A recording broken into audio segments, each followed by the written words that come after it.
A single potato costs less than a first-class stamp, yet it can become a proper hot dinner that fills you up and warms you through. For anyone living on their own, perhaps on a fixed pension, watching every penny while the heating bill climbs, the potato is the quiet hero of the kitchen. It asks for almost nothing and gives back everything: comfort, ritual, a plate that feels like a meal rather than making do. Over the next few minutes, we are counting down 25 cheap British potato dinners built for one, the kind your mother made when money was tight and nothing went to waste. Each one costs pennies. Each is gentle on tired hands. Let us begin the countdown at number 25. Number 25. Egg and chips was the supper that needed nothing more than a frying pan and a steady hand, and it remains the simplest hot meal a person living alone can put on a plate. One large potato, cut into thick chips and fried in a little oil until the edges turned gold. Then a single egg cracked in beside them, so the white caught and crisped at the rim. The whole plate cost barely 20 pence, and it carried the unmistakable smell of a Friday tea time that once drifted from every back kitchen in Britain. For someone cooking for one, there was a quiet dignity in it. No fuss, no waste, no leftovers going grey in the fridge. Just the sizzle of the pan, the sharp shake of salt and malt vinegar, and a meal that tasted of childhood.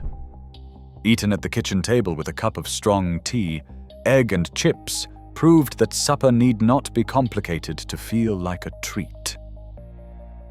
Number 24. Buttered new potatoes with parsley sounded almost too plain to count as a dinner, yet for generations it stood as a meal in its own right.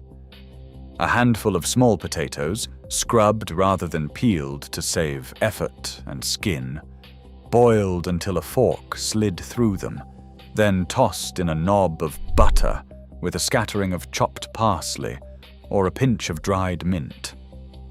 The cost was little more than a few pence, and the pot could sit on the hob untended while you rested.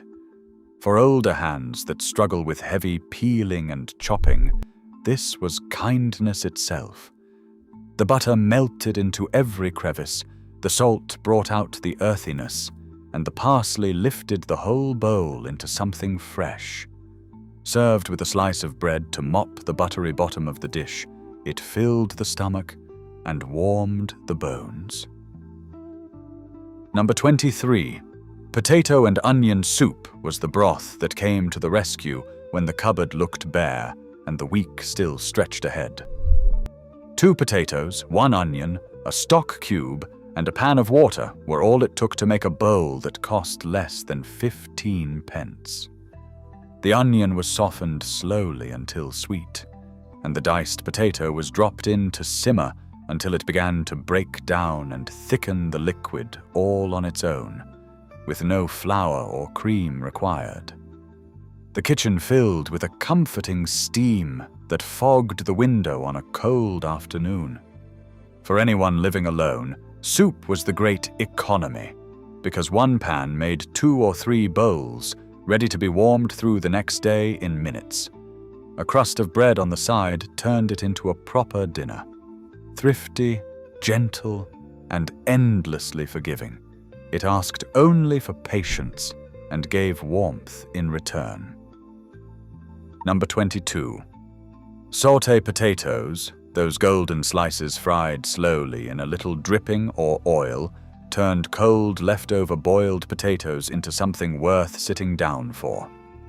Nothing was ever thrown away in a careful kitchen, and yesterday's spuds, sliced into rounds and laid in a hot pan, crisped at the edges while staying soft in the middle.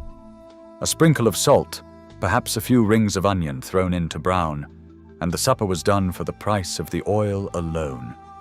For someone managing on a pension, this was the second life that made every potato earn its keep twice over. Eaten straight from the pan with a fried egg or a rasher if funds allowed, sauté potatoes carried the proud message that even the humblest scraps could be coaxed into a hot, satisfying plate. Number 21. Tatty scones, the flat potato cakes of the Scottish griddle, stretched a little leftover mash into a breakfast or a light tea that cost almost nothing.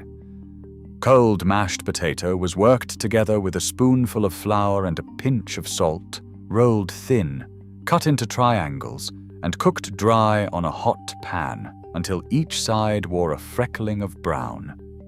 They needed no fat to fry and no oven to bake, which suited a small kitchen and a careful meter.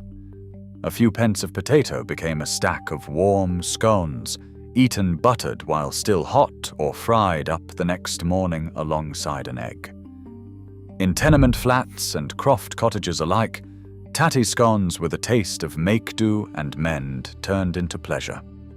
For anyone living alone, they offered something rare, a homemade bread that asked for no yeast, no proving, and no waiting. Just a griddle and a quiet half hour. Number 20.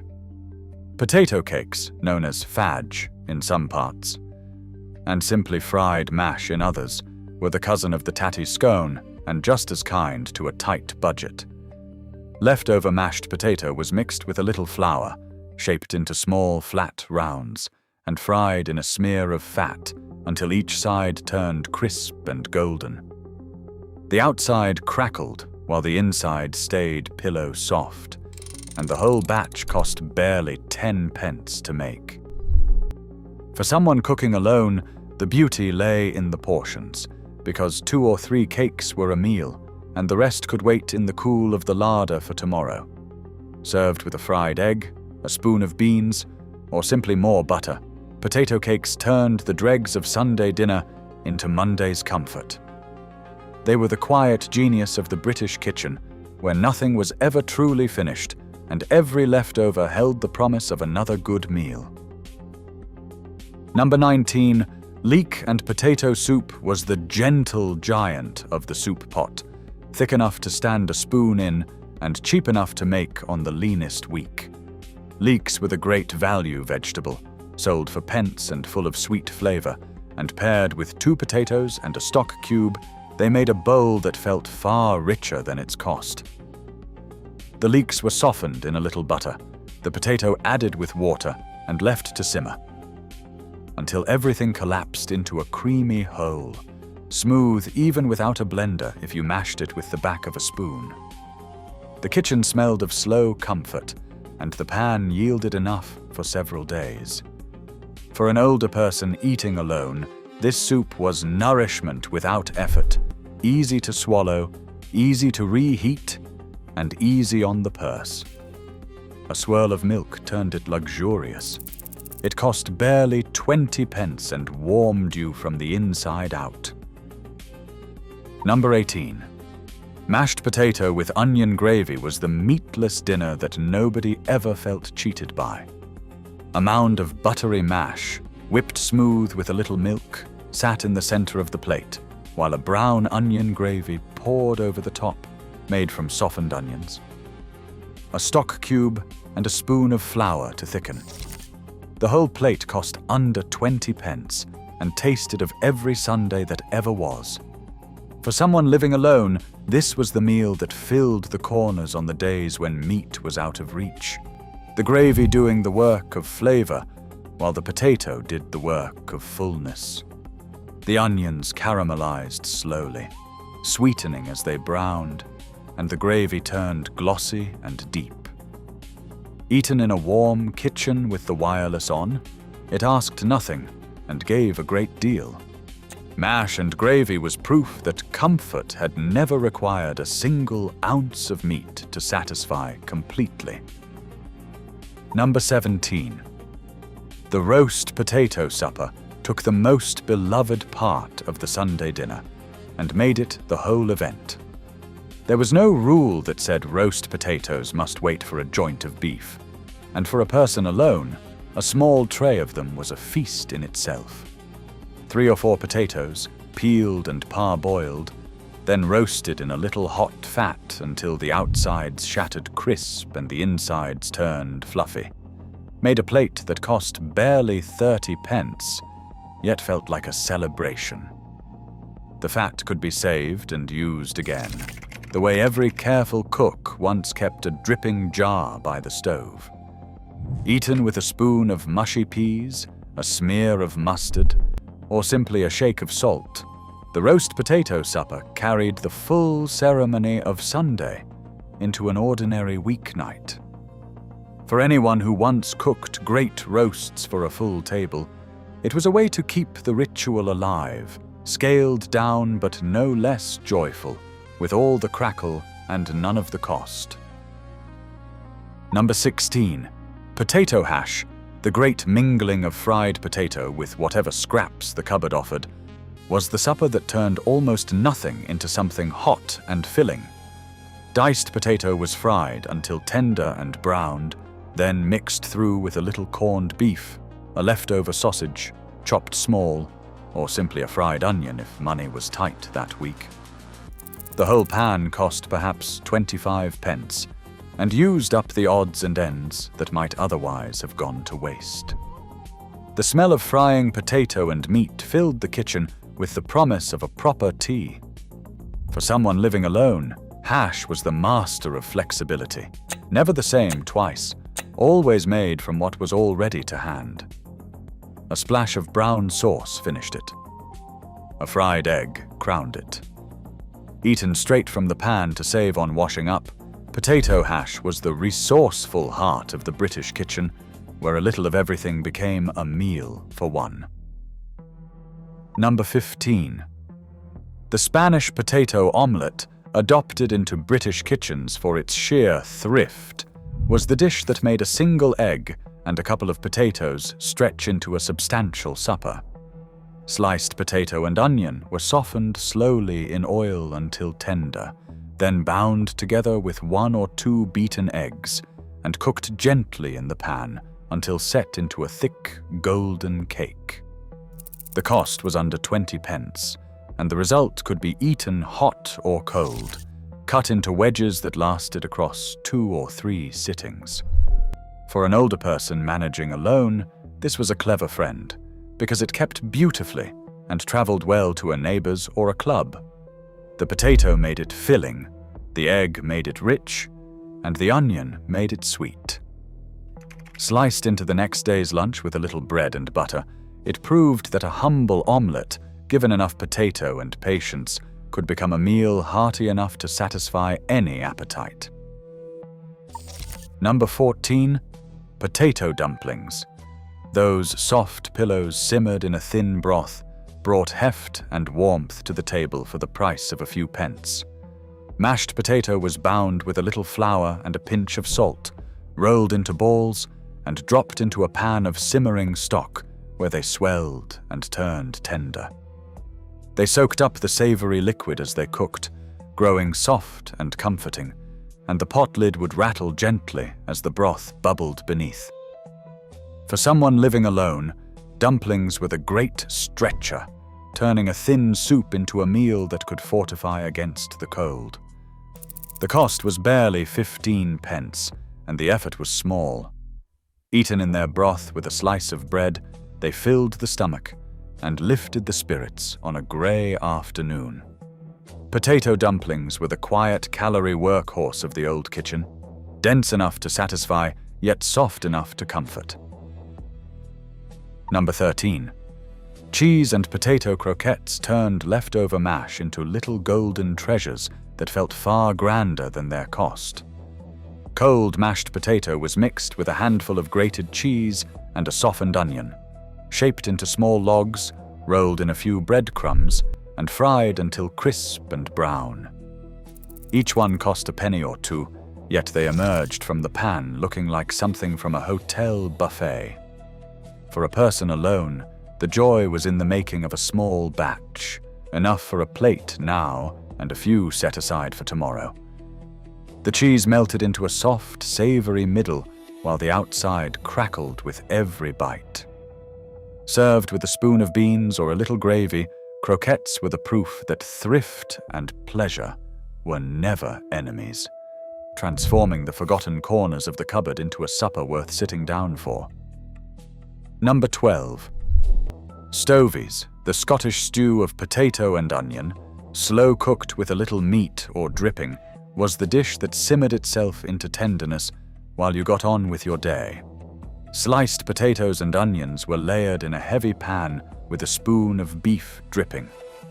Perhaps a few scraps of leftover roast, then left to cook low and slow until the bottom caught and the whole pot turned soft and savory. The cost was rarely more than 30 pence, and the smell that filled the kitchen was the smell of patience rewarded. For an older person living alone, Stoveies were the gentle dinner that needed no standing over, just an occasional stir as it melded together on the lowest heat. The potatoes broke down to thicken the dish, the onions sweetened, and the meat lent its richness throughout. Eaten with a piece of oat cake or bread, Stoveies were warmth in a bowl, a hearty Highland answer to a cold night and an empty purse. Number 11. Champ, the Irish and Ulster favourite of mashed potato beaten through with spring onions, was the bowl that proved comfort could come from the simplest pairing. Potatoes were boiled and mashed with butter and a good splash of milk, then folded through with finely chopped spring onions until the white was flecked with green. A well was made in the centre of the mound and filled with more melting butter, into which each spoonful was dipped. The cost was barely 20 pence, and the result was a dinner all on its own.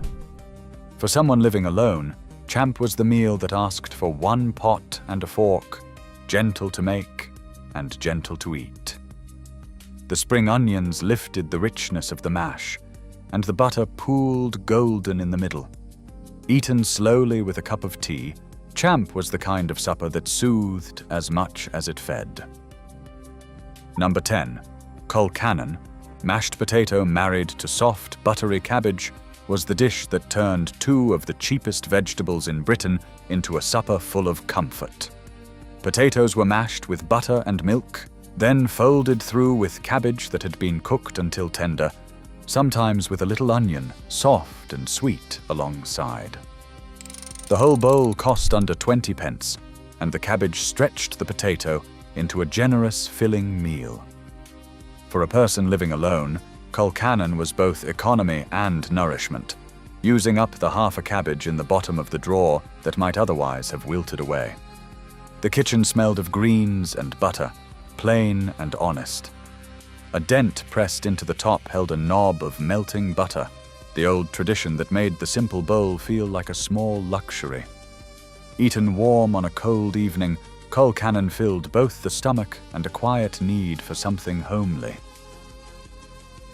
Number 9. Pan Haggerty, the layered potato and onion cake of the northeast, crisped slowly in a single pan into a supper rich enough to silence the hungriest appetite.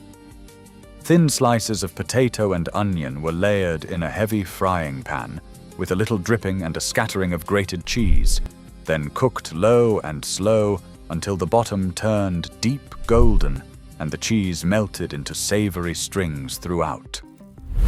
For someone living alone, the Pan Haggerty was a complete dinner from one pan, asking only for patience and a careful flip to brown both sides. The smell of frying potato, onion, and cheese filled the kitchen with the warmth of the old cottage hearth. Cut into a wedge and eaten straight from the pan, it was proof that a few pennies of potato and onion, given time and a little cheese, could become something truly special. Number 8. The cheese and potato pasty, or a simple oven cake of the same, baked the most comforting pairing in British cooking into a parcel a person could hold in one hand. Mashed or thinly sliced potato was mixed with grated cheese and onion, then either wrapped in a little pastry or simply pressed into a small dish and baked until the top turned brown and bubbling. The cost stayed under 30 pence, and one batch made a dinner, with a portion to spare. For an older person living alone, the baked version in a small dish saved the bother of pastry while keeping all the comfort, the cheese melting into the soft potato beneath a golden, crisped surface. The smell of baking cheese and potato was the smell of a kitchen that knew how to make plenty from little. Eaten hot with a spoon of pickle or a few baked beans, it was the kind of supper that warmed the house as much as the person in it. Number 7. The jacket potato, baked whole until the skin crackled and the inside turned fluffy, was perhaps the most perfect meal for one ever devised, and it cost only the price of a single potato and a splash of electricity. Pricked and baked until tender, then split open and loaded with whatever the cupboard offered, the jacket potato became a different dinner every night of the week. A knob of butter and a handful of grated cheese made the classic. A spoon of baked beans turned it into a feast. A little tuna, a dollop of coleslaw, or simply salt and pepper all worked just as well. For someone living alone, the jacket potato was freedom itself, requiring no chopping, no standing over a hot pan, and no waste, since one potato fed one person exactly. Eaten with a fork from the skin it cooked in, it was the great democratic dinner, humble enough for the leanest weak, yet endlessly able to feel like a treat. Number 6. Bangers and mash, scaled down to a single sausage and a generous mound of potato, was the supper that proved one good sausage could anchor a proper dinner. A single banger, fried slowly until brown and sticky, sat atop a hill of buttery mash, the whole plate finished with a ladle of onion gravy poured over the top. The cost was perhaps 40 pence, and the satisfaction was bottomless. For a person living alone, this was the dinner that felt like care, the kind of plate that once arrived at a full family table now made lovingly for one. The mash stretched the single sausage into a meal that filled and comforted, the gravy tying everything together with its deep, savory sweetness. The smell of frying sausage and onion was the smell of home itself. Eaten in a warm kitchen on a dark evening, bangers and mash was the gentle reminder that a fixed budget need never mean a joyless plate. Number 5. The potato hot pot, for one, borrowed the genius of the great Lancashire dish and shrank it to fit a single oven dish and a single appetite. A few scraps of cheap meat, perhaps some neck of lamb, or even a sausage broken up, were layered in a small dish with sliced onion and topped with overlapping rounds of potato, then baked slowly until the meat turned tender and the potato crust browned and crisped on top. The cost rarely passed 50 pence, and the dish needed no watching once it was in the oven. For an older person living alone, the hot pot was the dinner that cooked itself while the day went on, filling the house with the smell of a proper Sunday on an ordinary Tuesday. The potato lid crisped golden, while the juices below soaked every layer in savory richness. Eaten with a spoon straight from the dish, the little hot pot carried all the comfort of the original in a portion built for one. Number 4. Corned beef hash was the store cupboard hero that rescued countless suppers when the fridge was bare and payday felt far away. A tin of corned beef, kept ready in the cupboard for just such an evening, was diced and fried together with boiled potato and softened onion until the whole pan turned brown and crisp at the edges.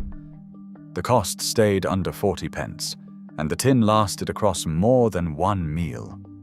For someone living alone, the hash was reliability itself, always available and always made from things that kept. The sharp, salty tang of the corned beef mingled with the sweet onion and the soft potato, the smell rising warm from the pan. A fried egg laid on top, its yolk breaking into the hash, turned it into a feast. Eaten with a splash of brown sauce, corned beef hash was the dependable friend of the careful kitchen, the meal that was always there when nothing else was. Number 3. Bubble and Squeak, the great resurrection of the Sunday leftovers, turned cold potato and cabbage into a crisp, golden supper that many loved more than the roast it came from. Mashed or chopped potato was mixed with leftover greens, pressed into the hot pan, and fried until the bottom formed a deep brown crust that was the whole point of the dish. The name came from the sound of it sizzling and protesting in the pan, and the cost was nothing at all, since every scrap was already paid for. For a person living alone, Bubble and Squeak was thrift turned into pleasure, the proof that the end of one meal was simply the beginning of another. The crisped edges, the soft middle, the faint sweetness of the cabbage all came together into something far greater than its humble parts. Eaten with a fried egg or a rasher of bacon, it was the warm, frugal, beloved second life of the British kitchen. Number 2. The cottage pie, for one, took the grand family favorite and folded it neatly into a small dish made for a single hungry person.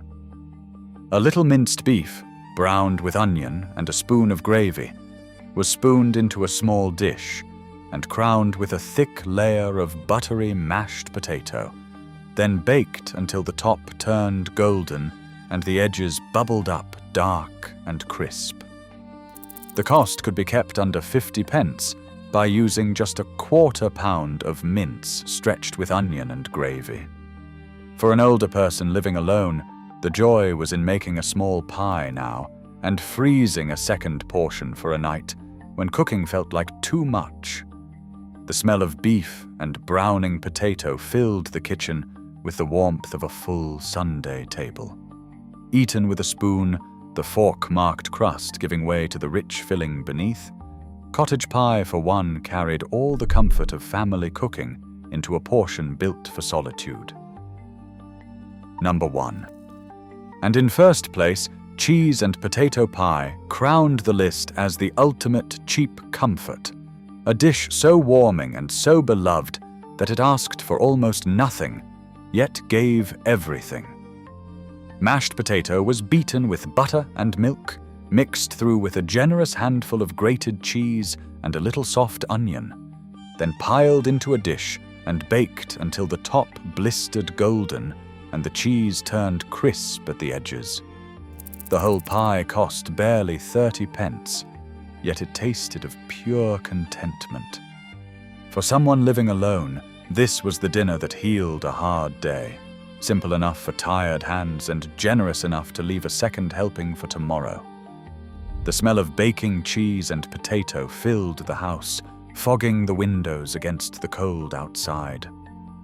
Eaten in a quiet kitchen with the kettle on, cheese and potato pie was the humblest of dinners raised to the heights of comfort, the perfect proof that a single potato and a little cheese could fill a plate, warm a home, and lift a spirit, all for the price of a few pennies.